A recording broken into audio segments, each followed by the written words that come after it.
Reiz mammai gaidai tētim Aivaram, pie durvīm stārķis klauvēja,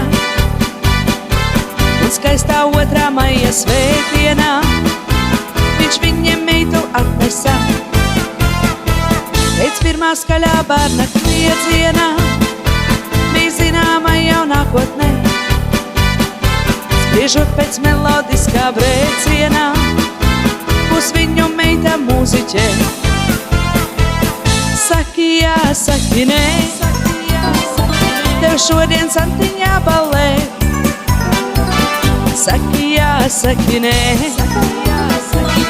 gadā reizi ģimenē. Saki jā, saki nē, tu esi forša meitene. Saki jā, saki nē, nu jāpaceļ ir glāzītē.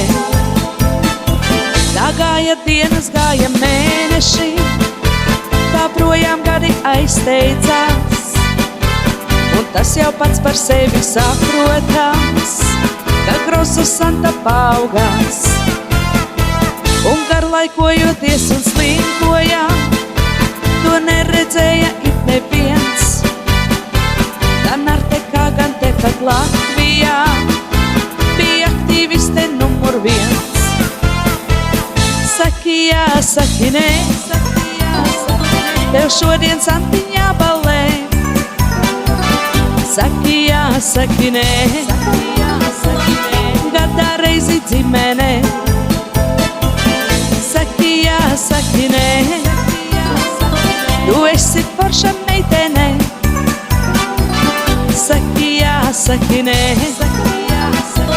nu jāpaceļ ir glāzītē. Uz pozitīvā viļņa santa pelt, ar smaidu iesākas ik rīts. Skar viņas notis katru dvēselī, kad tā vien gribas dziedāt līdz. Ar viņu runā TV radio, par viņu raksta žurnālos, lai arī turpmāk viss ir stereo, jo santa dzīvi baudītos. Saki jā, saki nē, tev šodien santiņā ballē. Saki jā, saki nē, gadā reizi ģimenē. Saki jā, saki nē, tu esi forša meitene. Saki jā, saki nē, nu jāpaceļ ir glāzītē. Saki jā, saki nē, tev šodien santiņā ballē.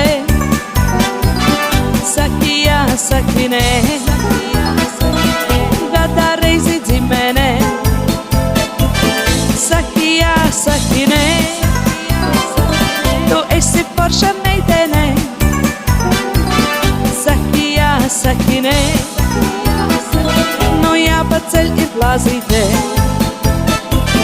Saki jā, saki nē, tu labākā no draudzenēm. Saki jā, saki nē,